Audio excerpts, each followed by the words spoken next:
kemajmukan, menjaga kemajmukan itu dimulai dari semua orang merasa berkewajiban menjaga perdamaian ini, menjaga keharmonisan ini. Tentu dimulai dari merasa wajib pada dirinya. Ini penting supaya tidak ingin menyalahkan orang lain atau terbersit menyalahkan orang lain. Terus kedua, bahagia dengan dirinya tadi. Misalnya orang yang paling miskin di Indonesia, itu ternyata tadi saya utarakan, saya punya kitab-kitab tasawuf banyak. Itu lucu-lucu dan jadi gampang hidup. Misalnya dia miskin makan satu piring kenyang. Kenapa saya harus korupsi? Kenapa saya harus mencuri? Wong makan satu piring juga sudah apa? Kenyang. Terus dia menghitung. Orang sampai kaya raya, itu makannya sampai meninggal, misalnya 60 tahun, jumlahnya sama orang miskin ternyata jumlah yang dimakan yang sama, jumlah yang diminum ya sama. Terus ada pertanyaan, saya pernah digugat juga pas dalam satu acara. Jadi kalau orang kaya ingin apa saja kan kesampaian, Gus. Ingin beli mobil kesampaian, ingin beli pesawat kesampaian. Saya tanya, ya orang kaya inginnya tidak seperti itu. Misalnya inginnya mungkin jadi presiden, inginnya jadi gubernur, kan ada aja enggak kesampaian. Tetap aja ada enggak kesampaian.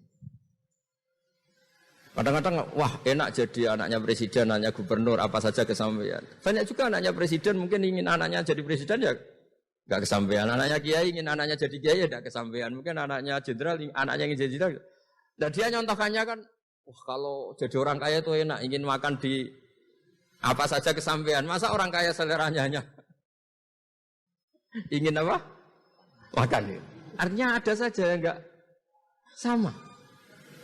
Misalnya orang jadi raja Arab Saudi, ada aja yang enggak kesampaian. Mungkin bayangkannya ya tidak ada yang demo, tidak ada yang komplain, semua anak yang diinginkan putra mahkota jadi ya tidak gampang kesampaian. Nah, kemudian dia berpikir lagi. Saya ulang lagi ya, dia berpikir lagi si orang miskin tadi. Misalnya dia ke hutan atau ke gunung, wah enak jadi bupati, gubernur, apa-apa difasilitasi negara. Terus dia mikir, tapi mereka punya atasan. Ditegur atasannya takut, diatur atasannya takut. Kok enak saya nggak punya apa? Atasan. Tapi intinya itu, bagi saya semua itu harus dikawal oleh hukum. Jadi melakukan perintah Allah itu nikmat.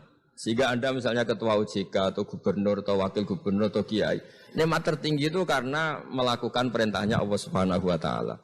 Kita disuruh jaga Indonesia, disuruh jaga keluarga. Kalau nikmatnya itu subjektif sepihak, kita puas kalau ingin seperti yang kita inginkan. Itu enggak akan ada puasnya karena nafsu kita itu kalau guyonan orang-orang tasawuf, kamu dikasih dunia seisinya dan lipatannya, tamak kamu atau keinginan kamu itu tidak akan tercapaikan, tidak akan terpuaskan.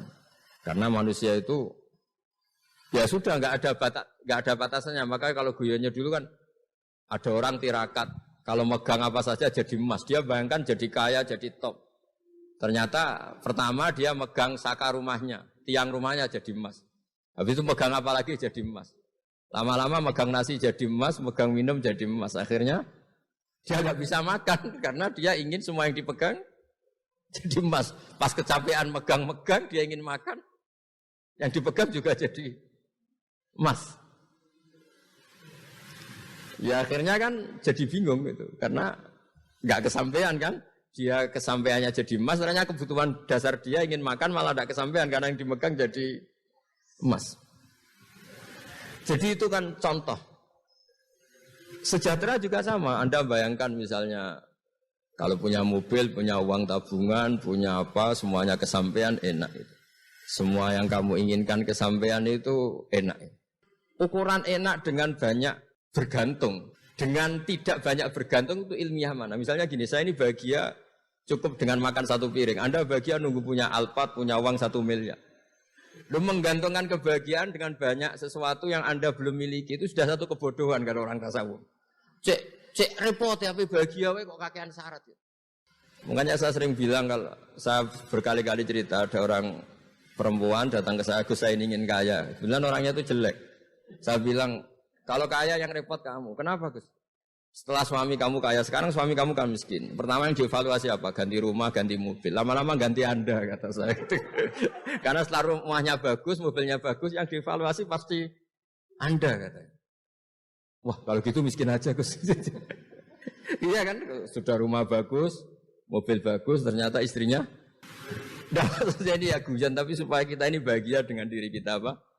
Sendiri. Jadi saya mohon semohon-mohonnya semua yang mendengar ngaji ini, bahwa agama ini mengajarkan wa'alika bi khossati nafsik.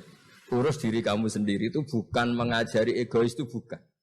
Kalau semua kewajiban orang merasa bertanggung jawab, paling tidak bawaannya itu tidak nyalahkan orang lain. Dan negara juga agak repot-repot karena semua orang dicukupi oleh orang tuanya, oleh keluarganya. Sehingga negara ini sifatnya hanya membantu, bukan ngurus yang pokok. Tangan negara tidak cukup untuk ngurus sebesar itu, tidak cukup.